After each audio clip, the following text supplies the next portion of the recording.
Assalamualaikum warahmatullahi wabarakatuh. Halo anak-anakku sekalian, apa kabar kalian di rumah? Alhamdulillah, luar biasa, Allahu Akbar. Yes, semoga kita selalu senantiasa dalam lindungan Allah Subhanahu wa Ta'ala. Amin. Pada pembelajaran kali ini, anak-anak, kita akan belajar tematik kelas 4 dan masih bersama saya, Pak Lihin. Di tematik kelas 4, kita akan masuk di tema 1, indahnya kebersamaan. Subtema 1, muatan bahasa Indonesia. Di dalam muatan bahasa Indonesia,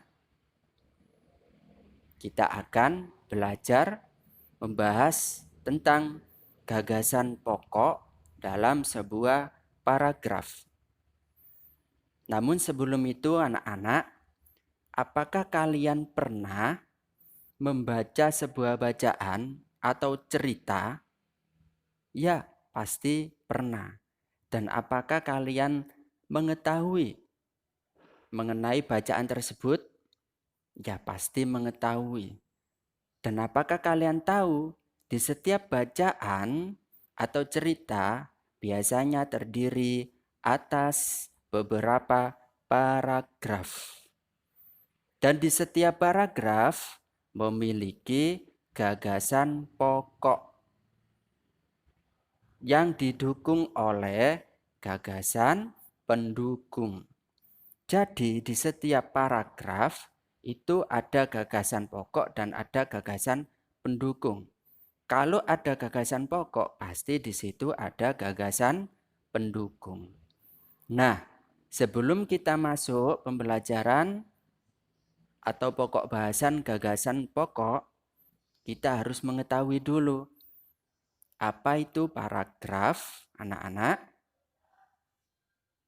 Ya, paragraf merupakan kumpulan kalimat yang saling berhubungan dan membentuk sebuah ide atau gagasan baru.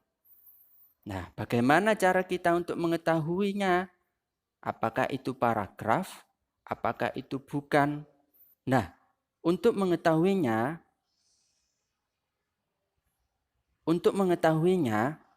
kita akan bacakan ciri-ciri paragraf. Yang pertama yaitu penulisannya sedikit menjorok ke bagian dalam atau menggunakan garis baru yang disebut alenia.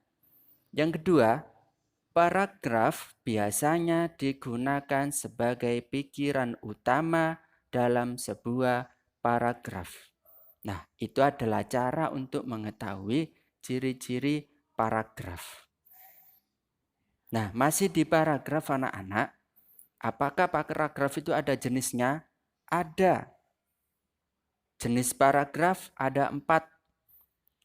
Ada paragraf deduktif, ada paragraf induktif, ada paragraf interaktif, dan paragraf campuran. Paragraf deduktif, yaitu gagasan utamanya, terletak di awal paragraf.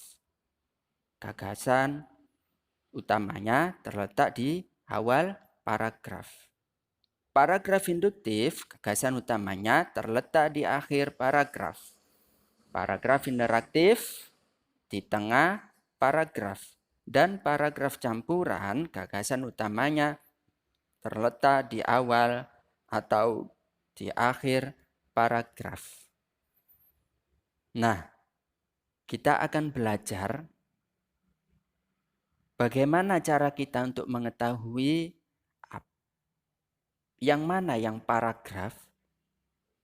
Nah, di sini kalian simak, kita buka buku paket di halaman 1 tentang bacaan yang berjudul Pawai Budaya. Nah, di bacaan Pawai Budaya, nah, cara kita mengetahuinya, 1, berdasarkan ciri-ciri penulisannya sedikit menjorok ke bagian dalam atau menggunakan garis baru yang disebut alenia. Apakah kalian tahu, adakah tulisan yang sedikit menjorok ke bagian dalam? Iya, nah itu yang disebut sebagai paragraf. Nah, menggunakan garis baru yang disebut alenia. Itu namanya paragraf. Nah, paragraf di sini biasanya digunakan sebagai pikiran utama dalam sebuah paragraf. Yang saya kasih kotak warna biru, itu berarti menunjukkan ini adalah paragraf 1. Nah, oke. Kita akan menentukan ada berapa paragraf selanjutnya. Nah, kita simak. Kita buka buku paket. Halaman 1 bacaan judul Pawai Budaya. Nah, apakah kalian tahu mana paragraf di Pawai Budaya, di judul Pawai Budaya, di bacaan itu ada berapa paragrafkah di situ? Apakah kalian tahu? Ya, mari kita mencari bersama-sama. Nah, kita mencari bersama-sama di bacaan di halaman 1 dan di halaman 2, yaitu judulnya Pawai Budaya. Berdasarkan ciri-ciri paragraf, yaitu tulisannya sedikit menjorok ke bagian dalam atau menggunakan garis baru yang disebut alenia. Tahukah kalian? Ya. Ada berapakah paragraf di sini? Kita hitung bersama ya. 1, 2, 3, 4, 5. Nah, di bacaan Pawai Budaya ada berapakah? Ada 5 paragraf. Nah, ingat-ingat anak-anak, ciri-ciri paragraf penulisannya sedikit menjorok ke bagian dalam.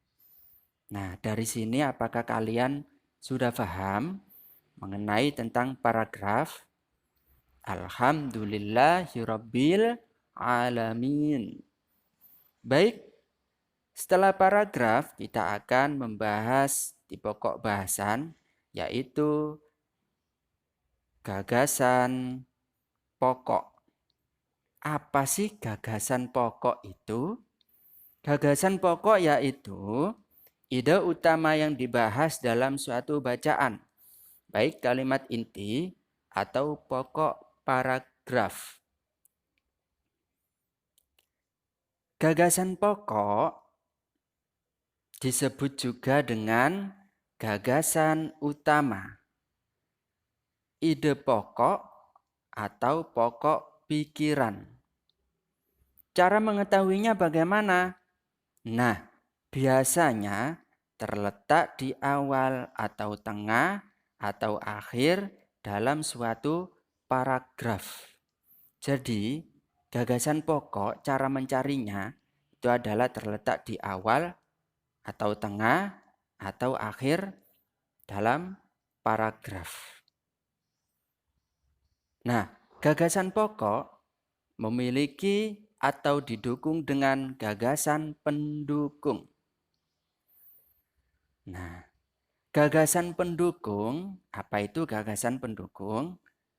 Ialah uraian atau tambahan informasi dalam gagasan pokok. Kalau di bacaan ada gagasan pokok, pasti ada gagasan pendukung. Uraian atau tambahan informasi gagasan pokok. Nah, Untuk menemukan gagasan pokok, kita harus temukan dulu kalimat utama. Nah, apa sih kalimat utama? Kalimat utama itu adalah gagasan pokok. Baik, mari kita simak sekali lagi buku paket halaman 1 di bacaan yang berjudul Pawai Budaya. Nah, di situ ada paragraf yang pertama. Ada paragraf yang pertama. Nah, cara mengetahuinya, untuk menemukan gagasan pokok, kita harus temukan dulu kalimat utama. Dan perlu diingat, kalimat utama biasanya terletak di awal, di tengah, atau di akhir dalam sebuah paragraf. Nah, kita akan mencarinya. Iya, apakah kalian tahu yang sudah saya beri tanda kotak? Itu adalah kalimat utama atau gagasan pokok. Nah, untuk gagasan pendukungnya bagaimana? Gagasan pendukungnya yaitu selebihnya dari pawai budaya sangat menarik bagi warga kampung Babakan. Nah, selebihnya itu adalah gagasan pendukung atau kalimat penjelas. Atau kalimat penjelas. Nah, dari sini anak-anak, apakah kalian sudah paham? Ya, saya ulangi lagi. Kalimat utama atau gagasan pokok biasanya terletak di awal. Terletak di awal atau tengah atau akhir dalam sebuah paragraf. Nah, selebihnya itu adalah gagasan pendukung. Nah, gagasan pendukung di sini yaitu seluruh kalimat selain kalimat utama yang ada pada paragraf tersebut. Contohnya di halaman 1 tadi, yaitu pawai ini selalu menampilkan keragaman budaya Indonesia. Udin dan teman-teman tidak pernah bosan menanti rombongan pawai lewat. Tahun ini mereka datang ke alun-alun untuk melihat pawai. Kakek Udin pun terlihat bersabar menanti. Suara gendang menandakan rombongan pawai semakin dekat. Itu adalah contoh dari gagasan pendukung. Nah, sekarang kita akan mencoba. Ayo berlatih, mencoba. Kita akan buka buku paket halaman 2. Nah, buka buku paket halaman 2. Di halaman 2 itu ada beberapa paragraf yang ada di situ. Nah, kita akan pilih di paragraf yang ketiga. Nah, kita akan berlatih. Apakah kalian tahu mana gagasan pokok dan mana gagasan pendukung? Ya, kita akan belajar mana gagasan pokok dan mana gagasan pendukung. Gagasan pokoknya perlu diingat, biasanya terletak di awal pada dalam paragraf, yaitu budaya Bali terkenal karena bunyi musiknya yang berbeda-beda. Nah, itu adalah gagasan pokok. Selebihnya adalah gagasan pendukung. Mana Pak gagasan pendukungnya? Nah, rombongan dari Bali membunyikan alat musik daerahnya. Cengceng namanya. Nah, gagasan pendukung yang kedua, alat ini berbentuk seperti dua keping simbal yang terbuat dari logam. Dan kalian temukan sendiri gagasan pendukung.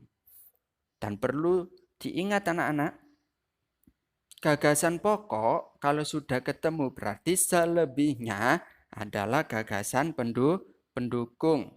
Gagasan pendukung adalah kalimat penjelas. Nah, dari sini apakah kalian sudah paham? Alhamdulillahirabbil alamin. Mudah-mudahan kita semua diberi pemahaman oleh Allah dan mempelajari ilmu, dan mudah-mudahan ilmu kita bermanfaat baik dunia maupun di akhirat. Nah, sebelum Pak Lihin tutup, ini ada penugasan.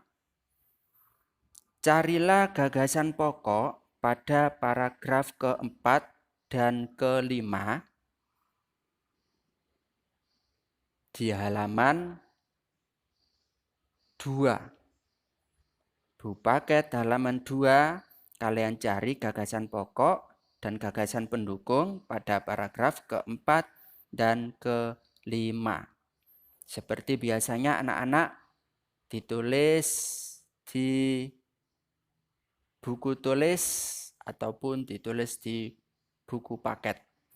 Nah, dari sini anak-anak, mudah-mudahan video ini bermanfaat bagi kita semua.